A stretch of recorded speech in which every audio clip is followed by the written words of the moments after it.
Hey there, this is the Penny on Your Thoughts podcast, and I am your host, Penny Chason. I'm a board-certified hypnotist, intuitive, and experiencer. This podcast is about tapping into your subconscious to create a more aligned and abundant life. By leveraging our subconscious, we can master our thoughts, frequency, and vibration. Fusing the conscious, subconscious, and our consciousness is the science of expansion and soul satisfaction. Each week, I'll share in-depth interviews or solo episodes. This podcast was created to share how you have the power to create infinite potential within you. It's my intention that you find this podcast empowering, inspiring, and full of possibility. Now grab your favorite beverage and let's go. Is giving up your best chance of getting exactly what you want out of life? Let me explain, because I know that seems like a crazy concept, but there was an example that landed in my inbox this morning that demonstrates this very principle. So many times we set goals for ourselves. There are things that we want, and we set our intention that we're going to have them, and we begin to take action. But sometimes we cross over that action taking and we attempt to control it. We want to force it on a timeline. We want to push. We want to, air fingers quote, make it happen. And when we begin to put that push energy into what we're doing, and it all becomes about the action and not who we're being, things can get sidetracked or stalled pretty darn quickly. There's something in quantum physics known as the double slit experiment.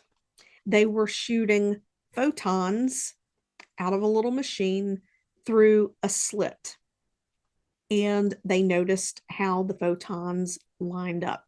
So then they wanted to see what would happen if they had two slits and they shot a photon towards the slit in the, I'm going to call it a board or a screen. What they were looking at is what happened when they shot these photons through these slits. Do the photons act as a particle, meaning something solid, or do they act as a wave, which is like energy or a frequency? Think of a radio wave. We can't see radio waves in the sky, but they're there. Our cell phones, our radios, satellite, all of that proves this to be true. So when they were shooting the photons toward the slits, they noticed that the photons acted as a wave. Think of ripples in a pond. And I'll link to a very simple video in the show notes of this episode, because I'm really doing an oversimplified explanation. So the particles getting shot through the slits acted as a wave. Like if you dropped a pebble in a pond and you see the ripples, the way that the photons landed on the screen behind the slits, it did it as if it were a wave. As soon as they put a camera up to record the experiment and what they were doing, those photons began to act as if they were particles. And it's called the observer effect. In other words, what you focus your attention on is what comes into your reality.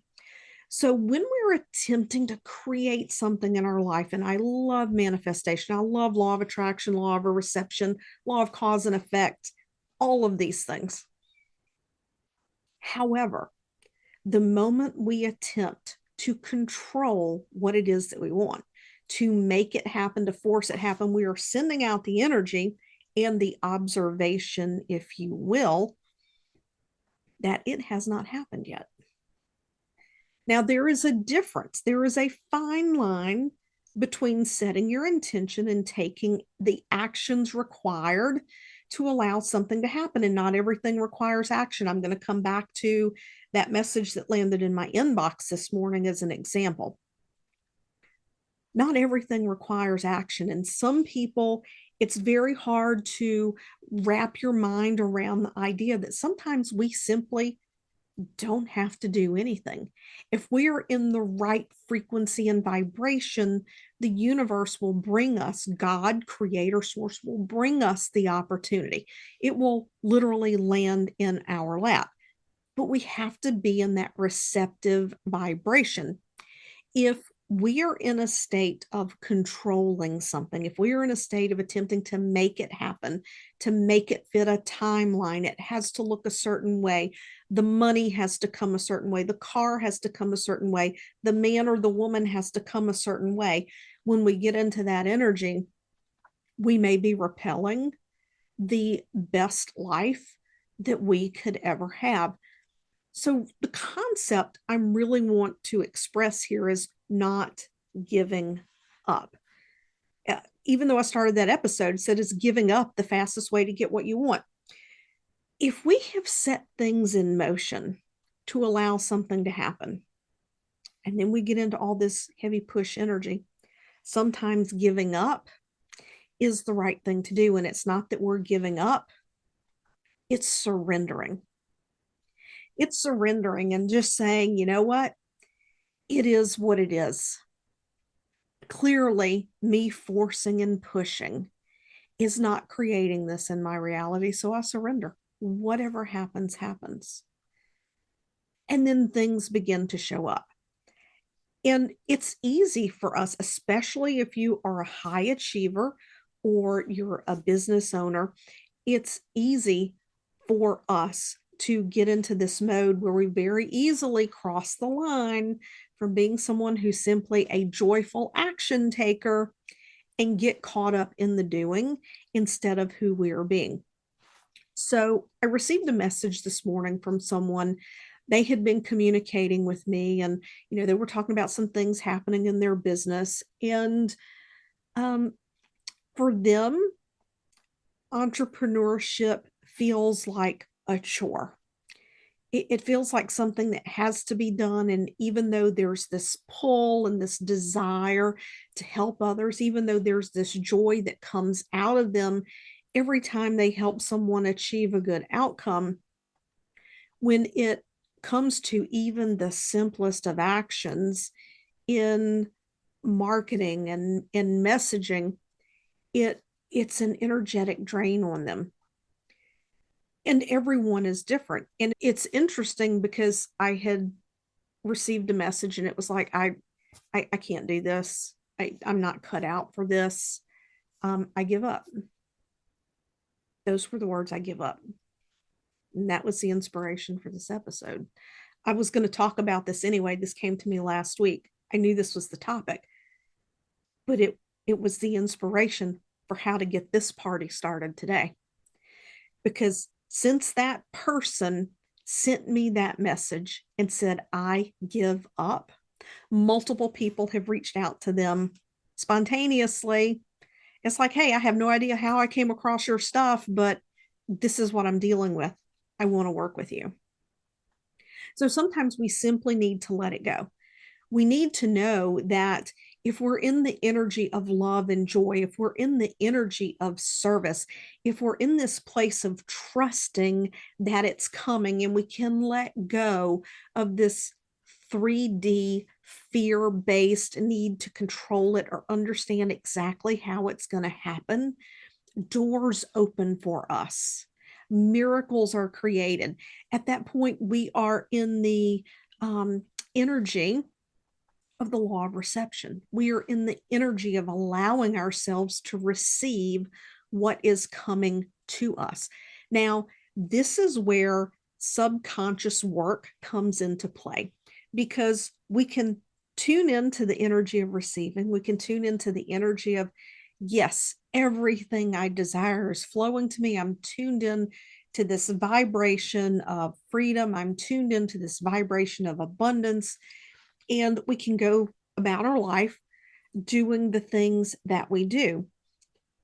But if we have to make an effort repeatedly, if it becomes a chore to get our head out of the fear, if it becomes a chore to get our mind off the what ifs and what does it have to look like, and tune into that frequency of receptivity. I mean, we only need to be tuned into it for a little bit. But if we're spending 99.9% of our day attempting to control it, force it, we have to know what it looks like, we're worrying, we're sending all this energy out, then we are diminishing those returns. This is where we get to lean in and we get to work on ourselves so that we can diminish that inner chatter, because part of our inner voice is our intuition, but there's a part of our inner voice that is ego. It is ego. It is fear. Have you ever found yourself leaning into something that you really want to do? Something that feels purposeful to you. It feels aligned. And as you get started, you begin to notice that you have all of these thoughts that come up that question whether or not you're good enough, you're smart enough, will it work, won't it work? What will people around you think of you? Does that happen to you? It happens for a lot of my clients, even my very successful clients. It's a part of our human experience. But I want you to know you can tame that inner critic and step into your limitless confidence. For a limited time, I'm opening up Catalyst. Catalyst is the perfect opportunity for you to optimize your mind with hypnosis so you can live a peaceful, purposeful, and fulfilled life. So if you're ready to lean into who you truly are and not allow the little ego that we all have to talk you out of the very thing that you want, join Catalyst today. Go to pennychason.com/catalyst. My shaman says there are only two emotions in this world, and that is fear and love. And I'm a hypnosis certification instructor, and we go through feelings and we talk about 7 primary emotions.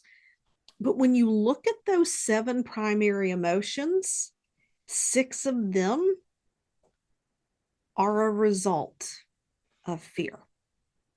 6 of the 7 can all be traced back to fear. So this is where we get to look at ourselves. What am I afraid of? What is the story here? What am I carrying that I can let go of? And when we do this inner work of peeling back these layers of fear, it becomes easier. It becomes more natural. It becomes our way of being, to be in this state of receptivity, to be in this state of surrender when we trust. I say this often. When we have difficulty surrendering, if we've addressed most of the superficial fears, a lot of times what's underneath the surface, when we feel like we need to know, and it's just like, oh, I'm attempting to let go, but I can't let go. I don't know how to surrender. Sometimes it's because we don't trust ourselves.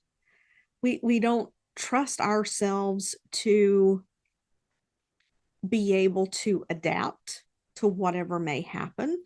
We don't trust ourselves to be able to carry through. So let me give you an example. Let's say it's a financial situation and you're wanting to make an investment in something, and you make the investment, but the whole time you're making the investment, your feelings, you're in knots. You feel like you need to control it. And we feel such trepidation and apprehensiveness about it that we almost don't make the move.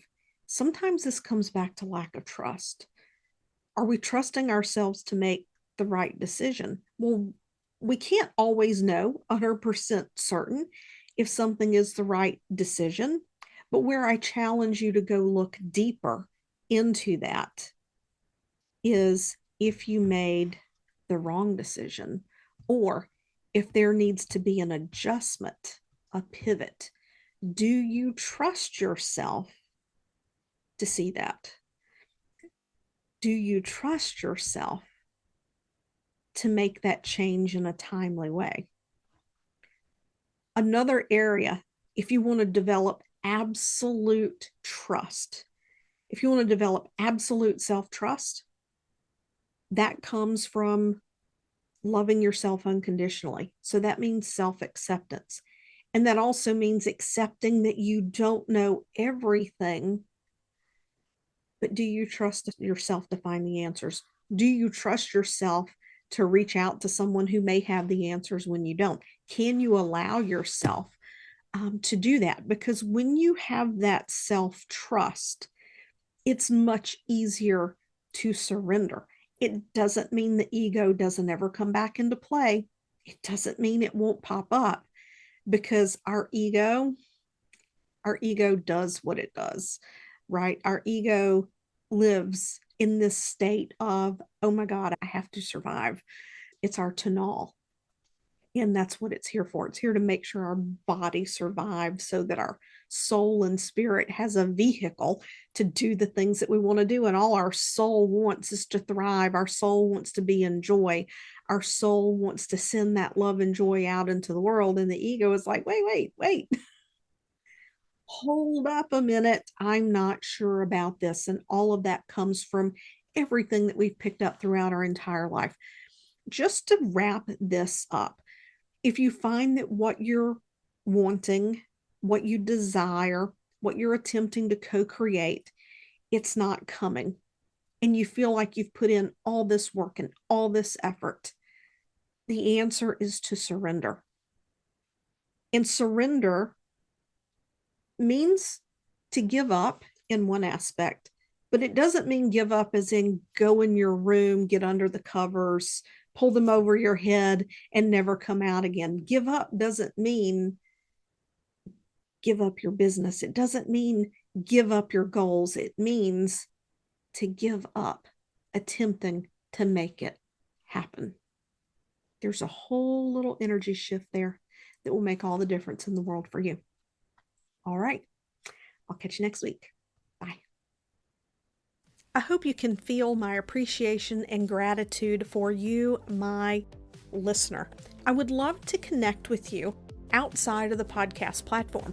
There are a few ways that you can do that. If you're not already on my email list, you can go to pennychason.com/myth and download the Big Mindset Myth PDF. Or you can go to Instagram and follow me at penny.chason. You can connect with me there. I would love to see you there. And of course, you could always head over to Apple Podcasts and leave a positive review of this episode. I appreciate you, and I will see you back here next week.